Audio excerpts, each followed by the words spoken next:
അപ്പൊ അമില സ്വാലിഹാത്തി മൻ അമില സ്വാലിഹൻ, ആരെങ്കിലും നന്മ അനുഷ്ഠിച്ചാൽ, നന്മയുടെ വിശാലമായ അർത്ഥത്തെക്കുറിച്ചാണ് നമ്മൾ സംസാരിച്ചത്. ഇത്തിരിയാണ് ഞാൻ സൂചിപ്പിച്ചത്. മനുഷ്യന് ഉപകാരപ്പെടുന്നതെല്ലാം നന്മയാണ്.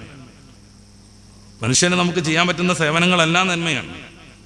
അത് നേരത്തെ പറഞ്ഞതുപോലെ ഭാരം ചുമക്കാൻ സഹായിച്ചിട്ടാണെങ്കിലും, നമ്മുടെ വണ്ടിയിൽ ലിഫ്റ്റ് കൊടുത്തിട്ടാണെങ്കിലും, ഏതെങ്കിലും ദുഃഖം ഉണ്ടാകുന്ന സമയത്ത് ആശ്വസിപ്പിച്ചുകൊണ്ടാണെങ്കിലും,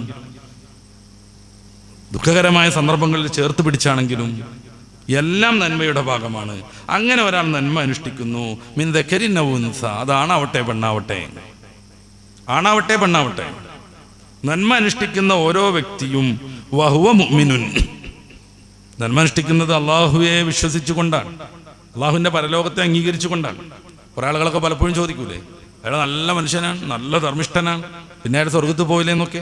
വിശ്വാസമില്ലേ, പോകില്ല എന്നതിൽ ഒരു തർക്കമല്ല. അതാണ് ഇസ്ലാമിൻ്റെ പ്രഖ്യാപിതമായ വളരെ പ്രസിദ്ധമായ ആശയം. എല്ലാ മതക്കാരും അങ്ങനെയൊക്കെ തന്നെ പറയുന്നുണ്ടാകും. ഞാൻ ഉദ്ധരിക്കാൻ പോകുന്നില്ല, അവരുടെ വേദങ്ങളും അവരുടെ ഗ്രന്ഥങ്ങളും ഞാൻ ഉദ്ധരിക്കുന്നില്ല.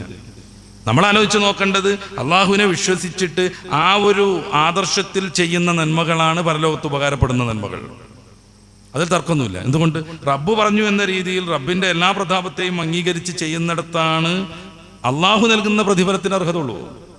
ഇപ്പൊ ഒരു നിലക്കും സ്വർഗത്തെ അംഗീകരിക്കാത്ത ഒരാൾ, അള്ളാഹു എന്ന് പറയുന്ന സ്രഷ്ടാവിനെ ഒരു രീതിയിലും അംഗീകരിക്കാത്തയാൾ, നിഷേധിച്ച് നടന്നുകൊണ്ടിരിക്കുന്ന ഒരാൾ, അയാൾ നന്മൊക്കെ ചെയ്തു എന്ന് പറഞ്ഞിട്ട് അയാളെ സ്വർഗത്തിലാക്കാൻ എന്ത് വാശി? അങ്ങനെ സ്വർഗത്തെക്കുറിച്ച് മൂപ്പർക്ക് വിശ്വാസമല്ല. അയാൾ ജീവിച്ചിരിക്കുന്ന കാലത്താണ് അയാളെ സ്വർഗത്തിലാക്കാൻ വേണ്ടി ഇന്ന് കാണുന്ന പോലെ ചില പുസ്തകങ്ങൾ രചിച്ചതെങ്കിൽ ആ പുസ്തകം എഴുതിയ ആളുടെ ഷർട്ടിന് കുത്തിപ്പിടിക്കുമായിരുന്നു അയാൾ. കാരണം സ്വർഗം എന്ന് പറയുന്നത് മൂപ്പർക്ക് വിശ്വാസമല്ല. സ്വർഗത്തെ സൃഷ്ടിച്ച, സ്വർഗത്തിലേക്ക് പ്രവേശിപ്പിക്കുന്ന, അതിനുവേണ്ടി നന്മ ചെയ്യാൻ കൽപ്പിച്ചുകൊണ്ടിരിക്കുന്ന ഒരു ദൈവത്തെയും അയാൾ വിശ്വസിക്കണില്ല. എന്നിട്ട് അവരൊക്കെ പിടിച്ചിട്ട് എങ്ങനെയെങ്കിലും സ്വർഗത്തിലേക്ക് തള്ളിക്കയറ്റുമെന്ന് വിചാരിക്കുന്നത് മൗഢ്യമാണ്.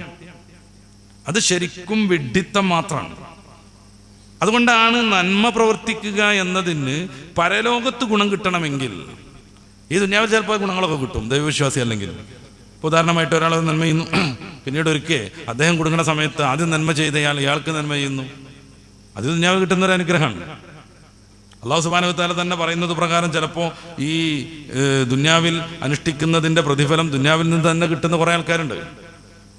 വിശ്വാസം പൂർണ്ണമല്ലാതെ അമല് ചെയ്താൽ ചിലപ്പോൾ അപകടങ്ങളിൽ നിന്ന് രക്ഷപ്പെടാൻ പറ്റും. അങ്ങനെയുള്ള ചില നന്മകളൊക്കെ ദുനിയാവിൽ കിട്ടിയേക്കും. പക്ഷെ അള്ളാഹു പറയുന്ന ആത്യന്തിക നന്മയാകുന്ന സ്വർഗപ്രവേശം അത് ലഭിക്കണമെങ്കിൽ റബ്ബ് പറഞ്ഞ രീതിയിലേക്ക് ജീവിതത്തെ കൊണ്ടുനടക്കണം.